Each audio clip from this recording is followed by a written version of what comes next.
Selamat berjumpa kembali Bapak Ibu Saudara-saudari sekalian di dalam permenungan kita di hari Kamis Pekan Paskah yang ke-6 yang bertepatan dengan pesta kenaikan Yesus ke surga. Sengaja saya duduk dalam permenungan saya ini dengan latar belakang imam-imam CICM, suatu kongregasi misionaris, dan mengkhususkan dirinya secara khusus untuk pewartaan kepada mereka-mereka yang belum mengenal Kristus dan kepada mereka-mereka yang belum hidup dan menghidupi ajaran Yesus itu sendiri, dan kepada mereka yang miskin dan beragama lain.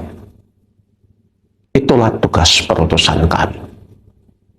Karena itu kami dikirim ke berbagai belahan dunia, ke Amerika, US, ke Amerika Latin, ke Brasil, ke Dominican Republic, ke Haiti, Guatemala, Meksiko, ke Afrika, ke Kongo, dan benua Afrika yang lain, ke Asia, ke Indonesia, ke Filipina, ke Mongolia, ke China, ke Jepang, Taiwan, Hong Kong, Singapura. Kami dikirim ke berbagai belahan dunia mengikuti pesan Yesus kepada para murid. Pergilah ke seluruh dunia dan wartakanlah Injil. Suatu tugas perutusan yang dipercayakan Tuhan bukan hanya untuk tarekat kami, tetapi untuk semua orang, semua pengikut Kristus. Tugas pewartaan itu adalah tugas semua orang yang dibaptis. Tugas pewartaan itu bukan hanya melalui pewartaan khotbah-khotbah, tetapi lebih lagi melalui kesaksian hidup kita. Tugas pewartaan apa? Yakni mewartakan tentang kasih Allah. Kasih Allah kepada semua orang tanpa kecuali. Kasih Allah itulah yang membuat Yesus hadir, berjalan bersama dengan kita, masuk ke dalam dunia kita yang rapuh, tetapi membantu kita untuk tidak menyerah pada kerapuhan kita, tetapi mengandalkan Tuhan di dalam hidup, di dalam karya dan perjalanan hidup kita.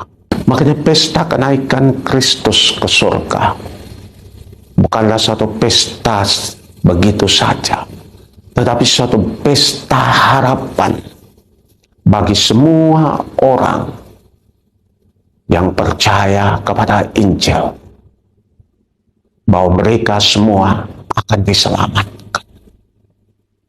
Tanda keselamatan itu adalah pembaptisan, penyatuan kita dengannya, pemberian diri kita dengannya, penyangkalan manusia lama kita dan mengenakan manusia baru, yakni Kristus sendiri. Dan itu tugas kita. Tuhan tahu suatu tugas ini tidak gampang. Maka Dia memberikan kepada kita kuasa untuk berbicara dalam bahasa-bahasa lain, bahasa roh, bahasa lain. Kuasa untuk menyembuhkan, kuasa untuk mengusir setan. Dan Dia melindungi kita juga dari pagutan ular, dari racun yang akan dipakai untuk membunuh kita. Dia melindungi kita sebagai bagian integral dari tugas pewartaan itu. Diberikan kepada kita untuk tugas pewartaan. Makanya tidak cukup kalau seorang imam penyembuh hanya berhenti pada penyembuhan.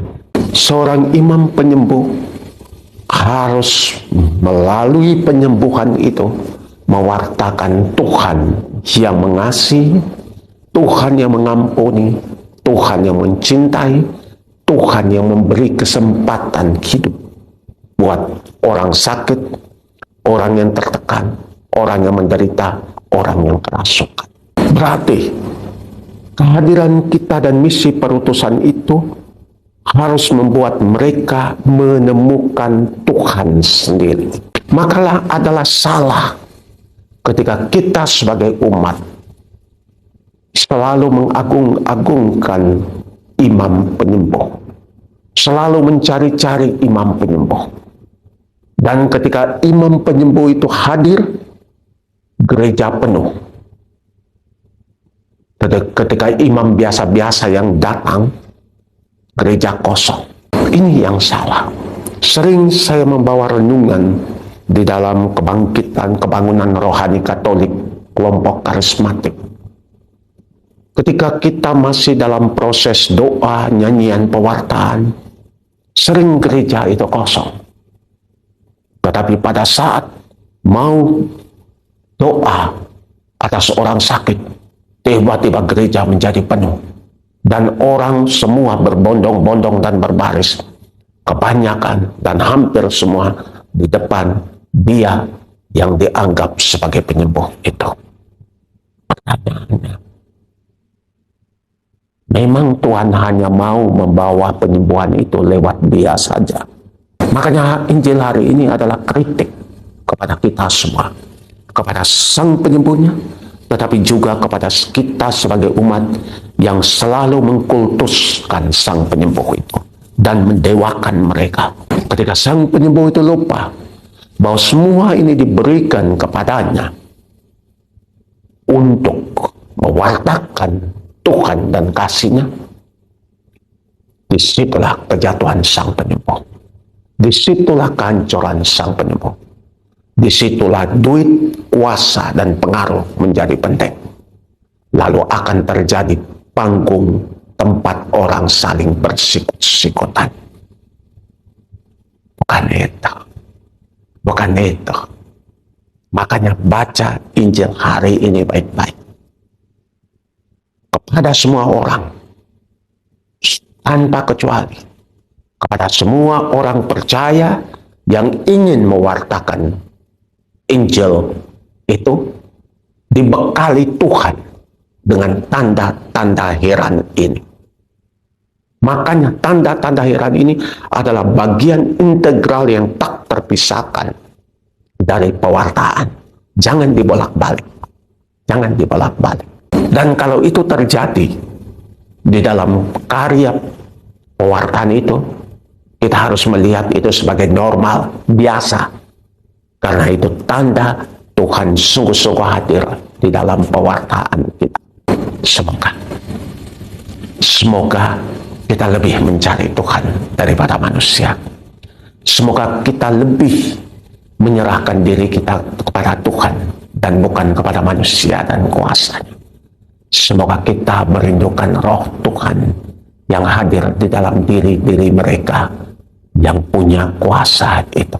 Semoga Allah Bapa yang Maha Kuasa memberkati kita sekalian, mencurahkan rahmat Roh Kudus-Nya kepada kita, agar novena Roh Kudus yang sedang kita jalani nanti sampai pada pesta Pentakosta sungguh-sungguh membawa rahmat, berkat, pembaruan, dan kekuatan dalam hidup kita, sehingga kita sungguh-sungguh semakin bertumbuh menjadi orang kepunyaan Tuhan sendiri. Semoga berkat Allah yang Maha Kuasa dicurahkan ke atas kita sekalian, Bapa, Putra, dan Roh Kudus. Amin. Haleluya.